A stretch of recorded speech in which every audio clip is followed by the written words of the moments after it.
Estamos tratando de encontrar la génesis de la triste situación de violencia que vive hoy Ecuador.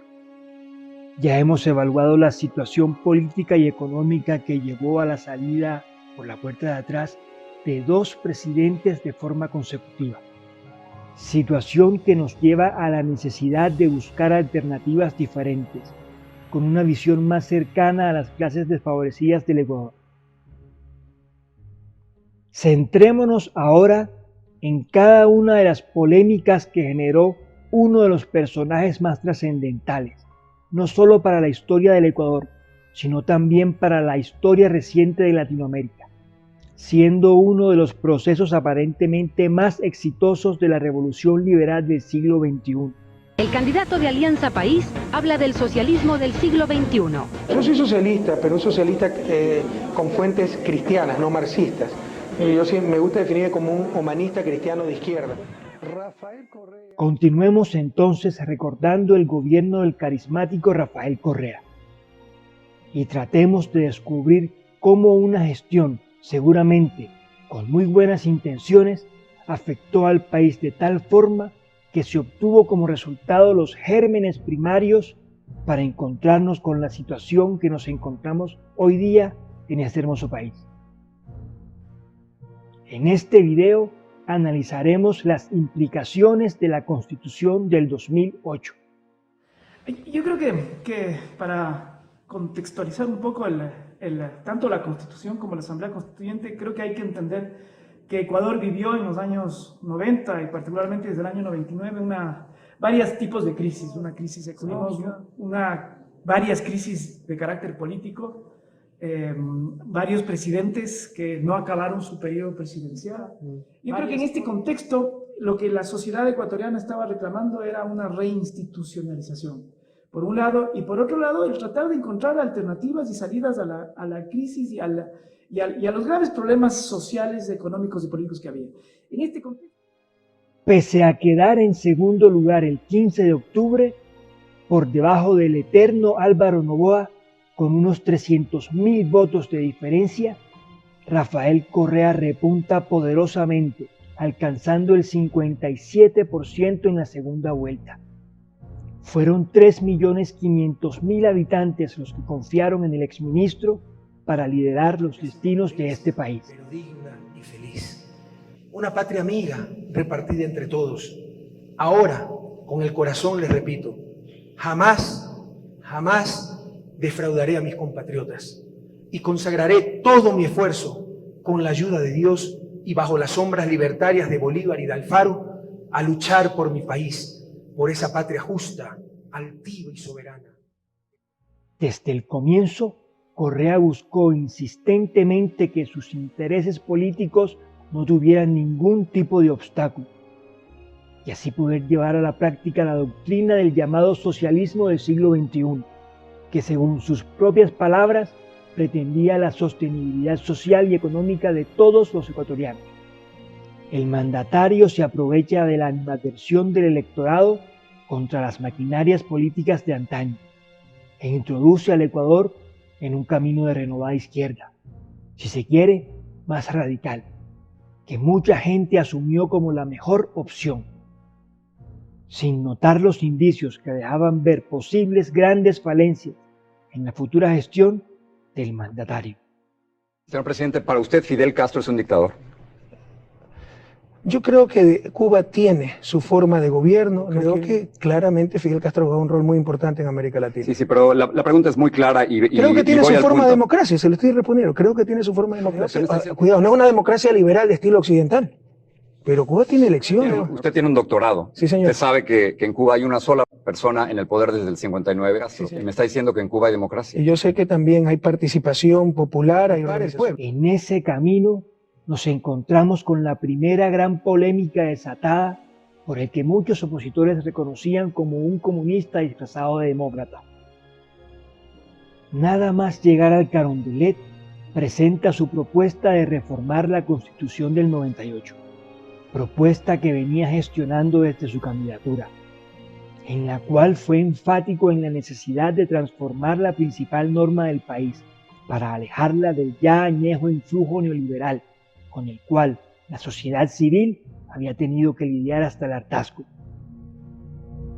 Las personas que habían vendido su renuncia para comprar pólizas de acumulación se encuentran sin dinero y sin trabajo.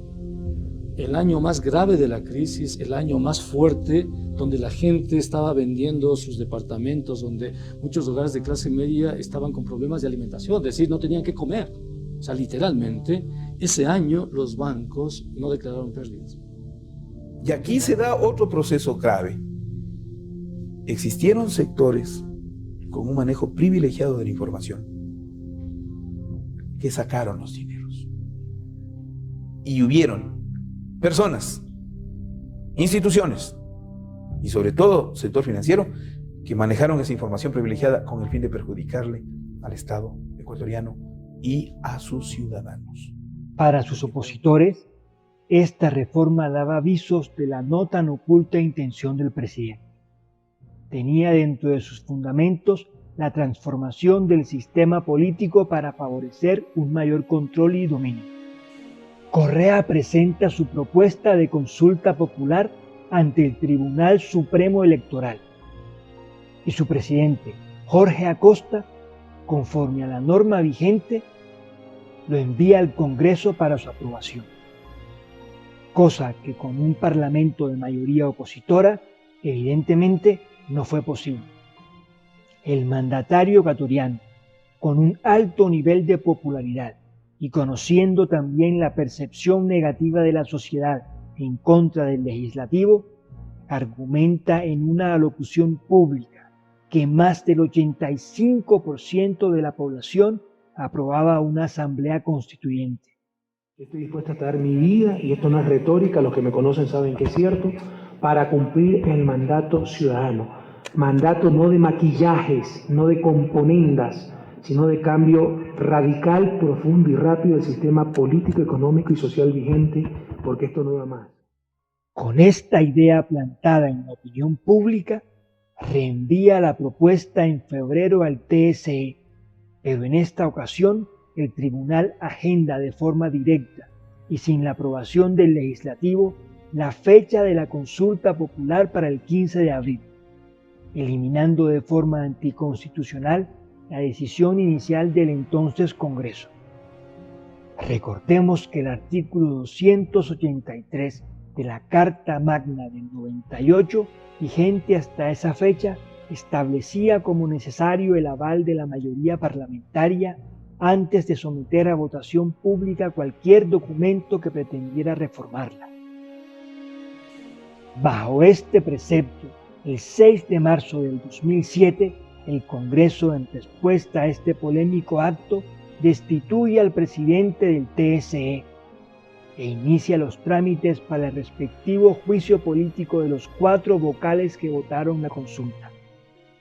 Sin embargo, tan solo un día después, el TSE responde aprobando con 4 de 7 votos la destitución de los 57 diputados que habían estado a favor de la expulsión de Acosta, arguyendo que el tribunal estaba apto para tomar decisiones en contra de cualquiera que obstaculizara un proceso electoral.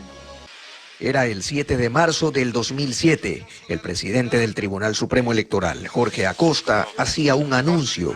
Este Tribunal Supremo Electoral ha procedido a destituir de sus cargos o dignidades de diputados y suspender los derechos políticos por un año a todos los diputados que votaron por la sustitución y en contra de la consulta. El Tribunal Supremo acababa de cesar en sus funciones a 57 diputados del Partido Social Cristiano, Sociedad Patriótica, PRIAN y Unión Demócrata Cristiana, que un día antes lo habían destituido a él por aprobar la consulta popular planteada por el recién posesionado presidente Rafael Correa. Es así como el 15 de abril del 2007 se lleva a cabo la consulta al pueblo ecuatoriano, quien acude masivamente a la cita con la democracia, votando un total de 6.600.000 habitantes, casi la mitad del país, y aprobando con un 81,72% la conformación de una asamblea que dejaría en la historia a la Constitución de 1998. Posteriormente, el 30 de septiembre se escogen a los 130 asambleístas que debatirían cómo habría de quedar el articulado de la nueva Constitución. El partido oficialista Alianza País obtiene 80 del total de los escaños disponibles. Bajo estas condiciones, el escenario del triunfo de las intenciones del presidente estaba servido. El proceso de debate fue un simple trámite. Ya todos los ecuatorianos sabían que Correa lo había conseguido. Se daría paso a una constitución más cercana a la tan anhelada nueva revolución liberal. Queridas ecuatorianas, queridos ecuatorianos, dentro y fuera de la patria, ha concluido la campaña electoral de una de las elecciones más importantes de la historia del país. Campaña con aciertos, con errores, con apasionamiento, con polarización. Ya el pueblo ecuatoriano con serenidad sabrá juzgar a cada uno de los actores. Pero lo importante, lo fundamental es que vivimos una democracia plena, un debate nacional. Fíjense, hemos vivido 10 años con una constitución que no se le consultó al pueblo ecuatoriano y que nadie conocía. Hoy las encuestas nos dicen que al menos el 60% de la población conoce en algo, en su totalidad, el nuevo proyecto constitucional. ¡Qué bueno! ¡Qué bueno! Con la polémica crisis que permitió la conformación de un cuerpo legislativo oficialista, la oposición queda con la sensación de un gobierno autoritarista. Y esta situación se reafirmó con la materialización de la nueva Constitución ecuatoriana, que muchos han tildado como el primer peldaño del manual del dictador promedio en Latinoamérica. El texto final, que se convertiría en la ley de leyes en Ecuador, tenía puntos muy positivos, todos enfocados en la construcción del socialismo del siglo XXI, que alejaba al sistema político ecuatoriano de los anteriores procesos neoliberales. Pero se dejaban ver signos de alarma que un pueblo obnubilado por la figura de Correa nunca quiso ver. Que el jefe de Estado, porque el presidente de la República, escúchenme bien, el presidente de la República no es solo jefe del poder ejecutivo, es jefe de todo el Estado ecuatoriano. Y el Estado ecuatoriano es poder ejecutivo, poder legislativo, poder judicial, poder electoral, poder de transparencia y control social, superintendencias, procuraduría, contraloría, todo eso es Estado ecuatoriano. El Banco de Ecuador pierde autonomía. La política monetaria pasó a ser potestad del gobierno central en cabeza del Ejecutivo. Se estableció una nueva rama del poder público, denominada Mecanismos de Transparencia y Control Ciudadano, que en teoría pintaba como un concepto positivo para los intereses sociales, pero que sin embargo no era otra cosa que la extensión de los mecanismos de control llevados a cabo por el presidente. De los 5 poderes públicos, el Ejecutivo controlaba a los 3 más importantes. El oficialismo tenía superioridad parlamentaria en la Asamblea Nacional. Contaba con 6 de los 9 integrantes de la Corte Constitucional y la nueva rama del poder público también tendría mayoría cercana a la ideología del mandatario, con 4 de los 7 consejeros sirviendo a los intereses presidenciales. De esta forma, nos encontramos ante una amenaza directa a la democracia, pues la división del gobierno, antes equilibrado, ahora concentraba todo el ejercicio del poder en cabeza de Correa, por lo que muchos analistas llegaron a catalogar su gobierno de hiperpresidencialista. En la Constitución de Montecristi hay una fuerte tensión entre hiperpresidencialismo, es decir, concentración de muchas atribuciones, de mucho poder en el presidente de la República, y la tabla de derechos y las garantías, que también en esta Constitución es ampliada. El presidente Correa siempre lideró este sector hiperpresidencialista, que lo que quería era, digamos, garantizar en la Constitución normas que le permitieran.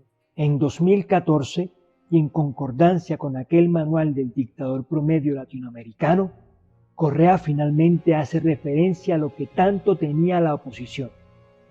Se pronuncia ante la propuesta de enmienda constitucional puesta en debate por parte del legislativo oficialista para concretar una reelección indefinida. Otro punto muy importante. La enmienda no hace presidente ni alcalde a nadie. Le permite ser candidato. Lo que le permite ser presidente, alcalde, prefecto, son los votos del pueblo ecuatoriano. Entonces, si creen que con la enmienda, primero me va a candidatizar y segundo voy a ganar, entonces ya me creen nuevamente presidente, le están negando por ese derecho al pueblo ecuatoriano. En resumen, tenemos un gobernante con plena autonomía para establecer las políticas financieras del país. Un gobernante que tiene total libertad para invertir desmesuradamente en obras públicas. Tenemos medios de comunicación disminuidos y con una mayor participación gubernamental, así como toda una maquinaria política sometida a las decisiones y en pro de favorecer las intenciones del mandatario. Hasta aquí este video. Ya veremos posteriormente la interacción de Rafael Correa con grupos terroristas que van generando los gérmenes del crecimiento de las bandas delincuenciales en el Ecuador. Y finalmente, analizaremos cómo el gasto desmesurado que generó un beneficio económico ciudadano fue el causante de la debacle financiera que llevó al país a una profunda situación de crisis económica, que también repercutió negativamente sobre la situación de crecimiento en las emergentes bandas terroristas que sometieron al país. Si te gustó el video, apóyame y regálame tu like. Suscríbete para más contenido y comenta si tienes anotaciones adicionales o si prefieres corregir alguna inexactitud. Un abrazo.